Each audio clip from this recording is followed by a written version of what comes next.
2 Kings 7.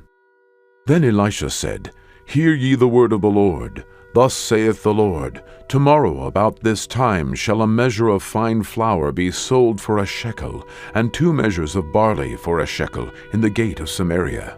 Then a lord, on whose hand the king leaned, answered the man of God, and said, Behold, if the Lord would make windows in heaven, might this thing be?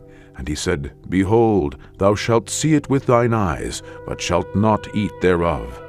And there were 4 leprous men at the entering in of the gate, and they said one to another, Why sit we here until we die?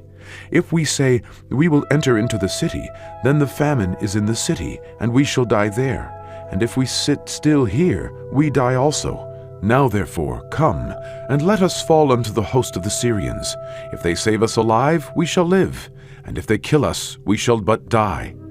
And they rose up in the twilight to go unto the camp of the Syrians. And when they were come to the uttermost part of the camp of Syria, behold, there was no man there. For the Lord had made the host of the Syrians to hear a noise of chariots, and a noise of horses, even the noise of a great host. And they said one to another, Lo, the king of Israel hath hired against us the kings of the Hittites and the kings of the Egyptians to come upon us. Wherefore they arose and fled in the twilight, and left their tents and their horses and their asses, even the camp as it was, and fled for their life.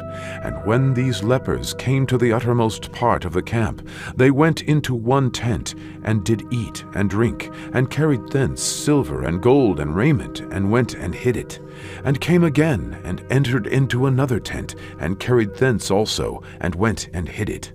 Then they said one to another, We do not well. This day is a day of good tidings, and we hold our peace. If we tarry till the morning light, some mischief will come upon us. Now therefore come, that we may go and tell the king's household. So they came and called unto the porter of the city. And they told them, saying, We came to the camp of the Syrians, and behold, there was no man there, neither voice of man, but horses tied and asses tied, and the tents as they were.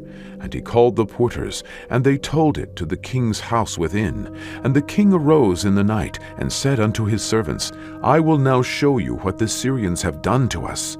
They know that we be hungry, therefore are they gone out of the camp to hide themselves in the field, saying, When they come out of the city, we shall catch them alive, and get into the city. And one of his servants answered and said, Let some take, I pray thee, 5 of the horses that remain, which are left in the city. Behold, they are as all the multitude of Israel that are left in it. Behold, I say they are even as all the multitude of the Israelites that are consumed. And let us send and see. They took therefore 2 chariot horses, and the king sent after the host of the Syrians, saying, Go and see. And they went after them unto Jordan, and lo, all the way was full of garments and vessels which the Syrians had cast away in their haste. And the messengers returned and told the king.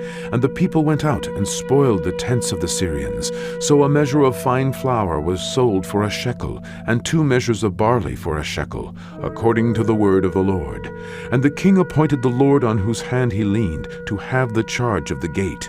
And the people trode upon him in the gate, and he died, as the man of God had said, who spake when the king came down to him. And it came to pass as the man of God had spoken to the king, saying, 2 measures of barley for a shekel, and a measure of fine flour for a shekel, shall be tomorrow about this time in the gate of Samaria. And that Lord answered the man of God, and said, Now, behold, if the Lord should make windows in heaven, might such a thing be? And he said, Behold, thou shalt see it with thine eyes, but shalt not eat thereof. And so it fell out unto him, for the people trode upon him in the gate, and he died.